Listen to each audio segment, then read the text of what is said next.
Ini adalah keyakinan yang sesat. Kenapa? Karena Nabi tidak mengetahui hal-hal yang gaib. Nah, lanjut. Dari sini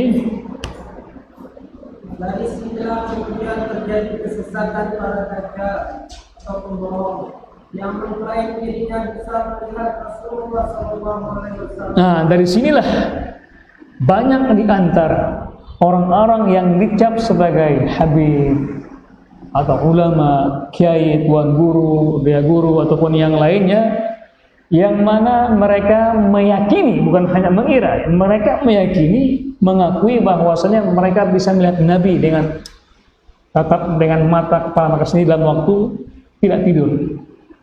Artinya dalam waktu melek. Nabi hanya bersabda apa? Melihat Nabi di saat sedang tidur. Itu pun dengan sifat-sifatnya. Tapi ada sebagian orang-orang yang mengaku melihat Nabi di saat mereka sedang sadar. Inilah namanya kesesatan yang nyata. Ini namanya kesesatan yang nyata, mengaku lihat Nabi dalam keadaan sedang melek. Makanya banyak khurafat-khurafat yang ada.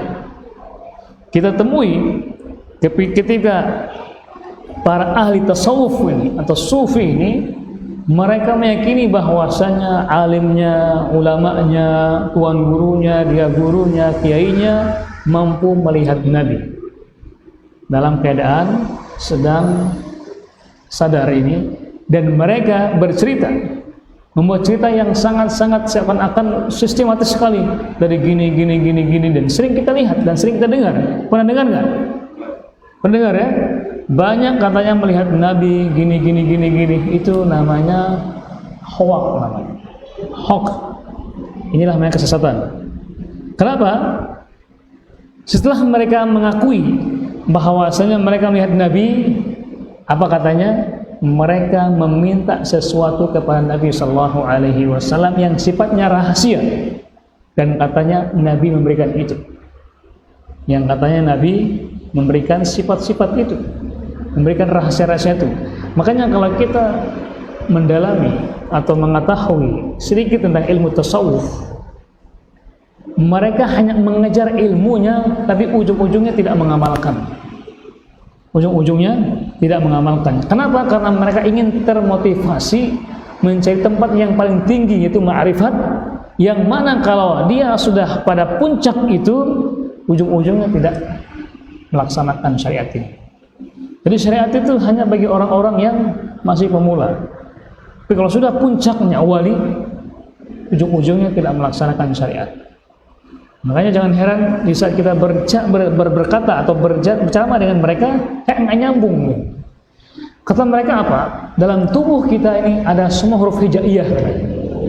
Ada semua huruf hijaiyah. Ada di kita ini katanya. Bahkan dalam sholat pun ada huruf hijaiyah. Termasuk apa? Nama Nabi kita Muhammad Sallallahu Alaihi Wasallam, ada Muhammad dan ada Ahmad kan dalam Al-Quran dia. Di mana letaknya katanya? Di manakah letaknya nama Ahmad itu dalam tubuh kita ini?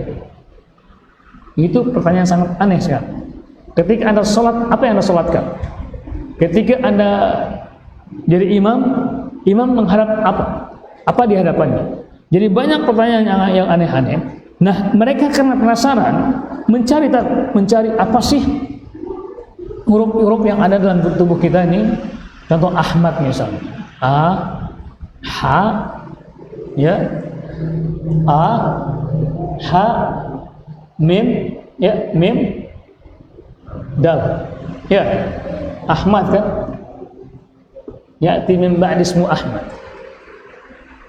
Jadi H ini katanya, H alif ini, itu huruf bisa kita berdiri katanya. Bisa kita mengatakan Allahu Akbar, itu huruf alif, bukan huruf alif.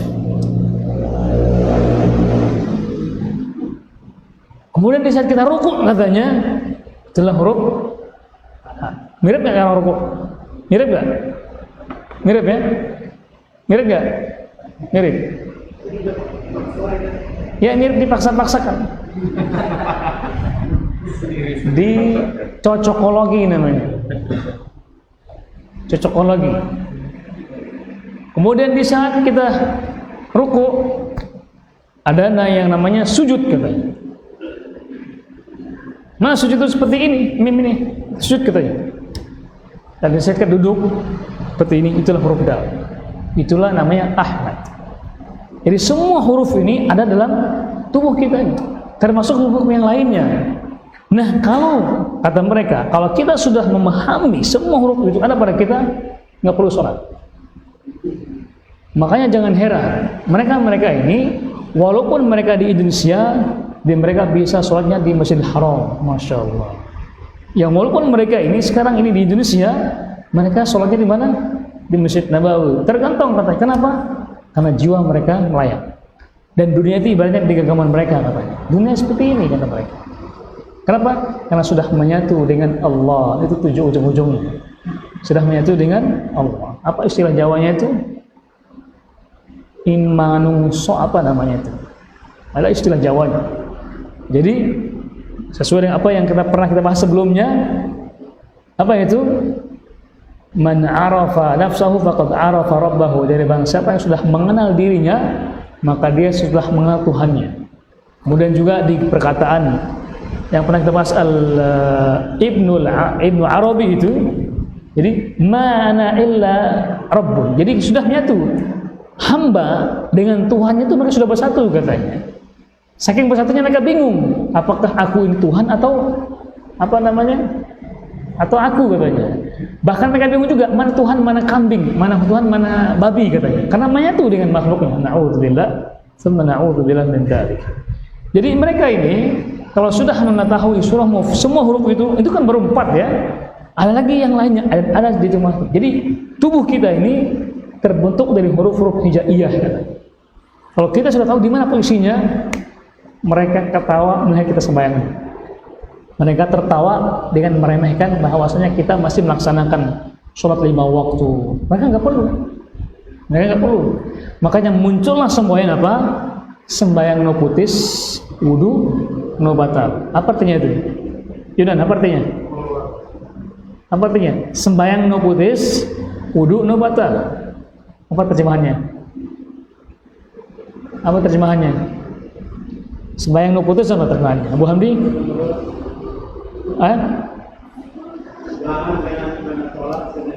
Ya? Ya, jadi sholatnya nggak pernah berhenti-berhenti. Jadi walaupun dia makan, tidur, berhubungan dengan istrinya dan segala macam, dia tetap sholat katanya. Kemudian no putis, kemudian wudu no batal. Dia tetap dalam keadaan apa? Wudu. Kenapa? Karena wudunya tidak pernah batal. Itulah keyakinan mereka. Kenapa? Karena walaupun apapun yang mereka laksanakan, mereka senantiasa sedang beribadah. Sehingga kalau mereka melihat kita nih kajian bahas ini, ketawa mereka. Itu masih level bawah katanya. Kalau kita sholat, itu masih level syariat katanya. Dia sudah apa? Levelnya ma'rifat. Jadi mereka dengan demikian kalau sudah orang sampai ke level itu, mereka meyakini sudah mengetahui hal gaib. Wal iyad billah. Na'udzubillah, tsumma na'udzubillah min dzalik. Lanjut lagi. Bismillah, kemudian terjadi kesesatan pada dajjal atau pembohong yang mengklaim dirinya bisa melihat Rasulullah SAW dalam keadaan terjaga.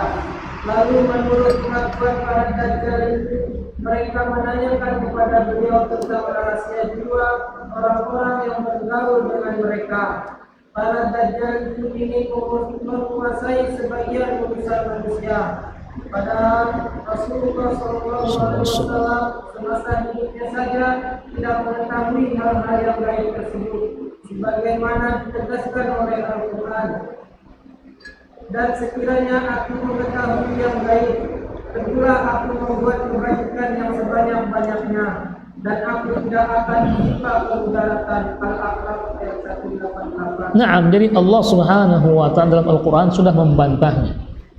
Jangankan orang-orang yang saleh, orang yang syuhada, as-salihin, Nabi pun tidak mengetahui hal-hal yang gaib. Makanya dalam Al-Quran Allah berfirman apa? Walau kuntu a'lamul ghaiba lastakthartu minal khairi wa ma massani as-su'. Allah menukil perkataan Nabi kita Muhammad sallallahu alaihi wasallam, kalau seandainya aku mengetahui hal-hal yang gaib, maka aku tidak akan pernah ditimpa yang namanya keburukan-keburukan. Tapi faktanya apa? Nabi sakit. Nabi juga pernah mendapatkan serangan dari orang-orang kafir Quraisy ketika berperang di perang Uhud. Jadi di perang Uhud itu kaum muslimin melawan orang-orang kafir Quraisy yang dipimpin masih pemimpinnya Khalid bin Walid yang belum masuk Islam. Di perang Uhud itu terjadi tiga fase. Nabi sallallahu alaihi wasallam itu pesan kepada para pasukan pemanah yang Nabi letakkan di Jabal Rumat itu. Jabal pemanah itu sekitar 50 orang. Nabi memerintahkan kepada para pemanah itu jangan turun apapun kondisinya, mau menang atau kalah jangan turun, tetap menjadi pelindung kaum muslimin dari belakang. Maka terjadi peperangan. Di fase pertama ini orang-orang kafir Quraisy lari tunggang langgang. Orang kafir ini lari tunggang langgang dan meninggalkan pampasan perang mereka, meninggalkan barang-barang mereka. Akhirnya pun di saat kaum muslimin dan bersama Nabi mengambil pampasan perang ini, pasukan pemanah yang dipesan oleh Nabi itu jangan turun apapun itu, mereka merasa kasihan, ingin membantu kaum muslimin untuk membantu mengambil pampasan perang tersebut. Turunlah mereka, padahal sudah diperingatkan oleh komandan mereka, jangan turun katanya, tapi sebagian kebanyakan turun. Nah, Khalid bin Walid yang melihat bahwasanya pelindung Nabi itu sudah turun membantu kaum muslimin, di situ Khalid bin Walid balik arah, memutar dan menyerang kaum muslimin dari belakang. Ketika kaum muslimin sibuk dengan pampasan perangnya dan tidak siap untuk melawan, disinilah kaum muslimin diserang.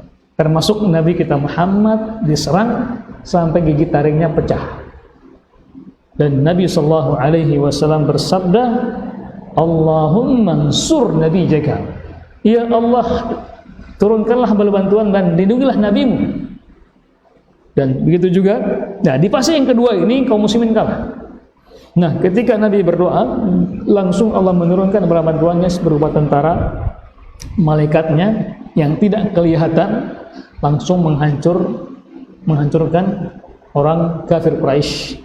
Mereka kabur lari langgang. Jadi hikmah di sini adalah jangan pernah menyepelekan perintah Nabi kita Muhammad sallallahu alaihi wasallam. Jadi hikmahnya kenapa kaum muslimin sekarang mengalami kekalahan-kekalahan? Kenapa? Karena meremehkan perintah Nabi kita Muhammad SAW. Mereka kaum muslimin itu lebih mengutamakan akal mereka daripada tuntunan Nabi kita Muhammad SAW. Coba kalau kita pertimbangkan dari logika akal kita, misal salah nggak kita membantu orang? Salah tidak? Tadi kan pasukan memanah kan niatnya apa? Membantu kan?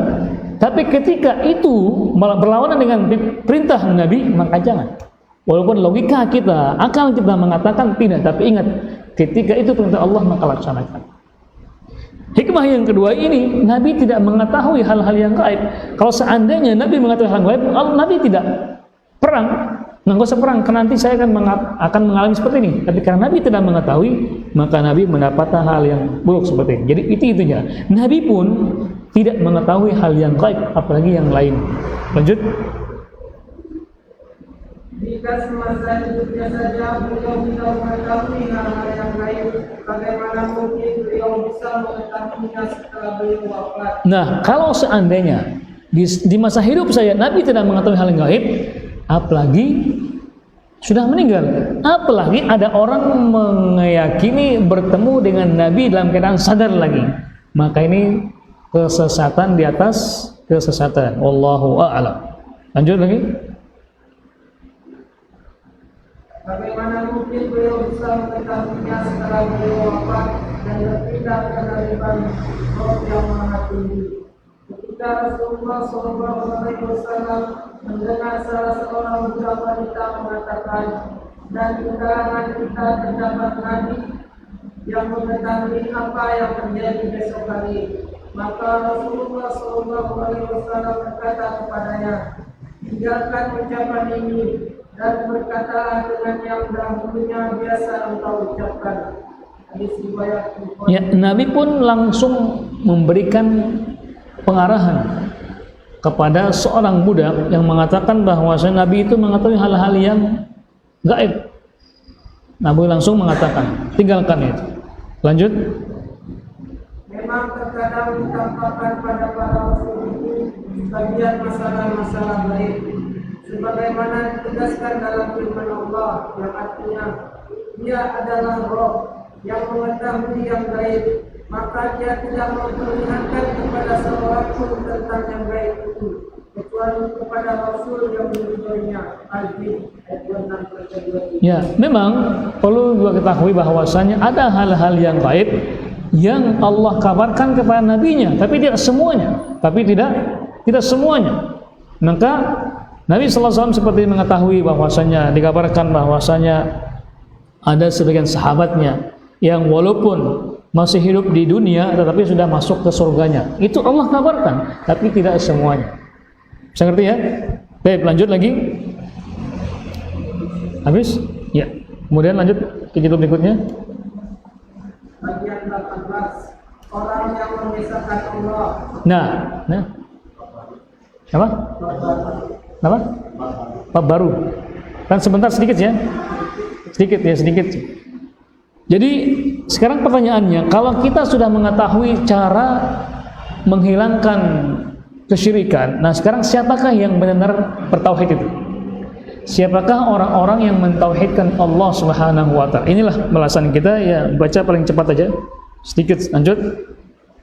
Barang siapa menafikan ketiga macam syirik tersebut dari Allah, kemudian dia mengisahkan Allah dalam zatnya dan di dalam menyembah serta berdoa kepadanya, juga dalam sifat-sifatnya, maka dia adalah seorang muwahhid yang mengisahkan Allah, yang bakal memiliki berbagai keutamaan khusus yang dijanjikan bagi orang-orang muwahhidin. Nah, jadi kalau kita sudah mampu menghilangkan 3 syirik tadi itu yang kita bahas sebelumnya itu, kemudian kita mengesahkan Allah Subhanahu wa taala dalam ibadah kita, dalam doa kita, dalam sifat-sifat Allah Subhanahu wa taala, maka dialah orang yang bertauhid kepada Allah Subhanahu wa taala, yang benar-benar mendapatkan keutamaan khusus bagi dia, bagi orang-orang yang mentauhidkan Allah Subhanahu wa taala. Lanjut. Sebaliknya, jika dia hanya meyakini dan menetapkan salah satu dari ketiga macam syirik di atas, maka dia bukanlah seorang yang munafik, tetapi dia tergolong seperti yang disebutkan dalam firman Allah yang artinya, seandainya mereka mempersekutukan Allah, niscaya lenyaplah dari mereka amalan yang telah mereka kerjakan. Ya. Nah, jadi kalau ada orang yang tidak mampu menghilangkan 3 syirik tersebut, atau hanya mampu menghilangkan, tidak mampu menghilangkan 3-tiganya, atau hanya mampu menghilangkan satunya, maka dia belum bisa dikatakan orang yang bertauhid. Dan ketika dia beramal, maka amalnya terputus. Allah Subhanahu wa taala berfirman, "Lain asyrakta la yahbatanna 'amaluk." Jikalau engkau beramal, jikalau engkau syirik kepada Allah, maka semua amalmu terhapus, sia-sia. Sia-sia, walaupun sorbannya panjang 5 meter, walaupun tasbihnya kiri kanan, walaupun sedekahnya banyak, tapi kalau syirik, maka semuanya akan terhapus karena kesyirikannya dia. Lanjut. Jika kamu mempersekutukan Tuhan, niscaya akan terhapuslah amalmu, dan tentulah kamu termasuk orang-orang yang merugi. Jadi sudah gugur amalannya dan juga rugi. Kenapa rugi? Bayangkan puluhan tahun dia beramal, ternyata dihapus karena kesyirikan kepada Allah Subhanahu wa taala. Terhapus. Lanjut. Hanya jika ia bertaubat dan menafikan sekutu dari Allah, maka ia termasuk golongan yang muwahhidin. Nah, kecuali ketika dia bertaubat kepada Allah Subhanahu wa taala kemudian dia bertauhid kepada Allah Subhanahu wa taala, maka itulah orang-orang yang mendapatkan ampunan Allah dan juga dimasukkan ke dalam orang-orang yang bertauhidkan Allah Subhanahu wa taala.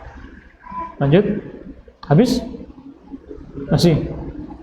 Ya Allah, jadikanlah kami termasuk orang-orang yang mengesahkan-Mu, dan janganlah Engkau jadikan kami termasuk golongan orang-orang yang menyekutukan-Mu. Amin ya rabbal alamin. Jadi inilah tugas kita dan semua kita. Karena inilah tugas utamanya Nabi dan Rasul ketika Allah mengutus mereka ke muka bumi ini, yaitu mengajak kepada umat ini agar umat ini mentauhidkan Allah Subhanahu wa taala. Dari Nabi Adam sampai Nabi kita Muhammad sallallahu alaihi wasallam, tugas mereka hanya satu, apa? Mengajak kepada umat ini apa? Mentauhidkan Allah Subhanahu wa taala. Itulah yang diistilahkan oleh para ulama, di antara Syekh Al-Albani rahimahullah taala, at-tasfiyah thumma tarbiyah. Tasfiyah itu artinya membersihkan orang-orang dari kesyirikan kepada Allah Subhanahu wa taala, kemudian mentarbiyah mereka agar mereka mentauhidkan Allah Subhanahu wa taala. Sebab itulah yang akan bisa menolong kita untuk masuk ke surganya Allah Subhanahu wa taala, yaitu dengan mengesahkan Allah Subhanahu wa taala.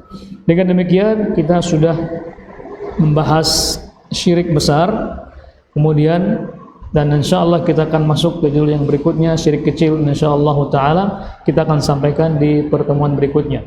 Baik, sebelum kita akhiri, masih ada pertanyaan? Ya, sebelum kita akhiri mungkin ada yang perlu disampaikan, ditambahkan atau dikoreksi. Tafadhol. Masih ada waktu 10 menit lagi.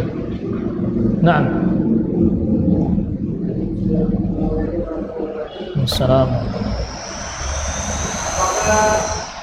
Dapat bertadayun ini apa termasuk dari mukjizat Nabi Muhammad? Apa? Apakah dapat bertadayun ini dan menyampaikan termasuk mukjizat Nabi Muhammad? Nah, jadi antara ciri-ciri Nabi, ini bukan mukjizat, di antara ciri-ciri Nabi itu di mana mereka digambarkan oleh Allah untuk mengetahui hal-hal yang gaib. Diberitahu oleh Allah Subhanahu wa taala hal-hal yang gaib. Itu di antara ciri-ciri Nabi. Nah, di antara kalau ada orang-orang yang ngaku nabi misalnya dan mengetahui hal yang gaib, apa buktinya? Kalau semua nabi itu punya mukjizat. Punya mukjizat itu aja yang mengalahkan segala yang berhadapan dengan mukjizatnya tersebut.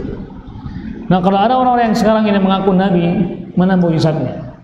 Harus bisa menunjukkan. Kalau tidak ada, berarti dia nabi palsu atau nabi hoax, nabi hoax. Seperti yang baru-baru ini masih viral, yaitu masih hangat pembicaraan kita tentang namanya Bahaiyah, ya, atau Bahai, atau Babiyah atau Bahaiyah. Itu aliran sempalannya orang Syiah. Orang Syiah sendiri pun mengatakan mereka sesat. Jadi sebelum munculnya Bahaiyah, muncul sebelum itu awal mulanya muncul yang namanya Babiyah. Babiyah itu pintu, artinya dikata bab, pintu. Jadi ada seorang di Iran itu, ketika imam mereka mengatakan di kitab-kitab Iran itu mengatakan bahwasannya imam mereka yang ke-12 itu bersembunyi di Sirdap namanya. Sudah ratusan tahun belum muncul-muncul, maka perlu yang namanya perantara agar bisa berkomunikasi dengan imam yang 12 ini yang sembunyi ini. Maka butuh perantara, maka dialah seorang ini yang namanya menjadikan dirinya bab, pintu sebagai perantara agar kaum muslimin kalau mau bicara dengan dia lewat imam ini, lewat dia dulu. Nah, oleh orang Syiah sendiri disesatkan namanya Babiyah. Dari ini muncullah akidah yang namanya apa? Bahaiyah. Baha itu artinya indah. Baha'ullah, keindahan Allah. Jadi dialah yang menindaklanjuti keyakinan ini. Makanya muncullah, sebenarnya bukan agama, itu aliran. Tapi ini dikatakan di sini agama biar tidak dikena undang-undang. Padahal itu sebenarnya bukan agama tapi aliran, karena itu semuanya penghinaan kepada Nabi kita Muhammad SAW, penghinaan kepada apa? kepada kepada Islam ini dan juga kepada Allah Subhanahu wa taala. Kenapa? Karena di antara keyakinannya itu mereka punya kitab suci namanya apa? Al-Bayan. Yang mana lebih sempurna dari Al-Qur'an. Kemudian punya lagi namanya Aqsa, namanya lebih bagus lagi dari penyempurnaan dari Al-Bayan tersebut. Dan itu diterangkan di situ apa? Kalau sholat cuma sekali saja. Kemudian kita nggak perlu lagi puasa, nggak perlu sholat dan segala macam, itu semuanya penghinaan kepada syariat Islam ini. Jadi kembali ke pertanyaan tadi, bahwasanya mengetahui hal-hal yang gaib bagi Nabi itu adalah merupakan tanda-tanda bahwasanya mereka seorang Nabi, dan juga sebagai mukjizat bahwasanya mereka dikabarkan oleh Allah Subhanahu wa taala sebagai dikabarkan oleh Allah hal-hal yang gaib. Nah, kalau ada orang yang mengakui dia mengetahui hal gaib, entah dia jin atau syaitan atau dukun. Nah, sekarang sudah nggak ada nabi, ya nggak? Sudah tidak ada nabi. Wallahu taala. Ada lagi? Nah, ya.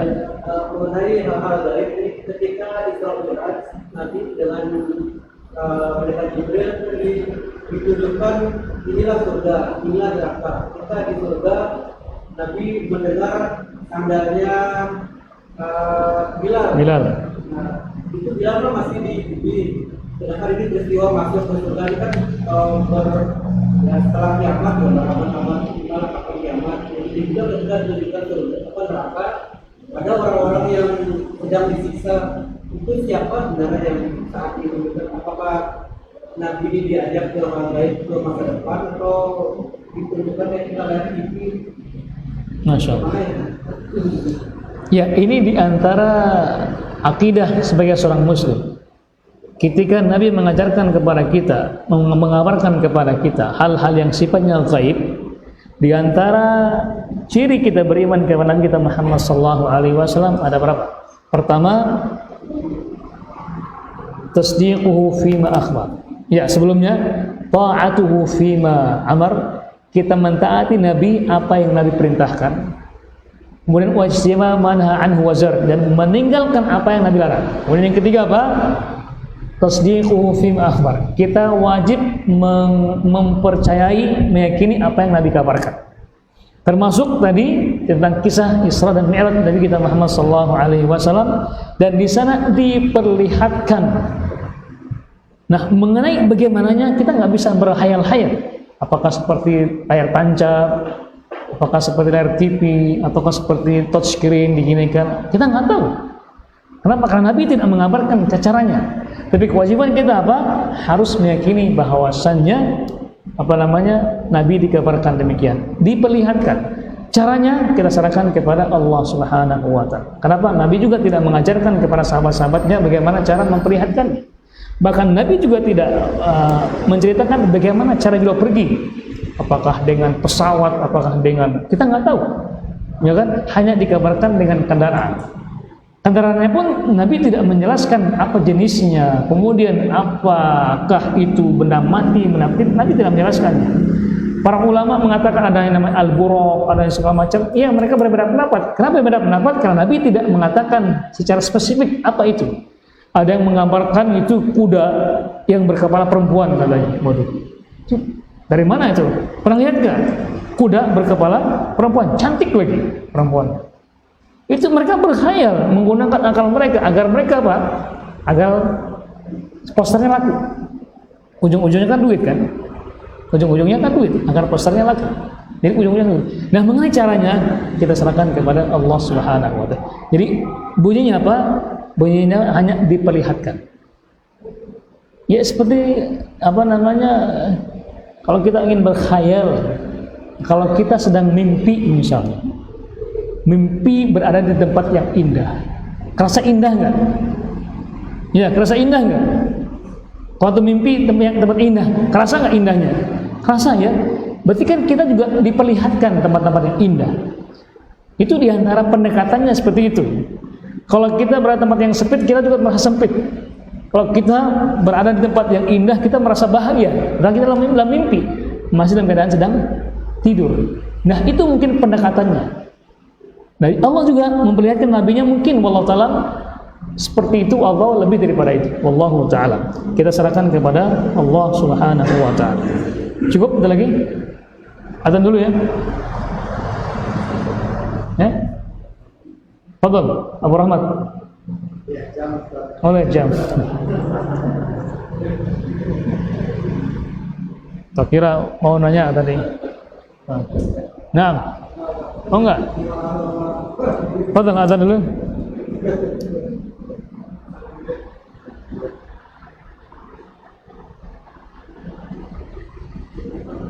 Baik, kalau tidak ada kita akhir ada ya?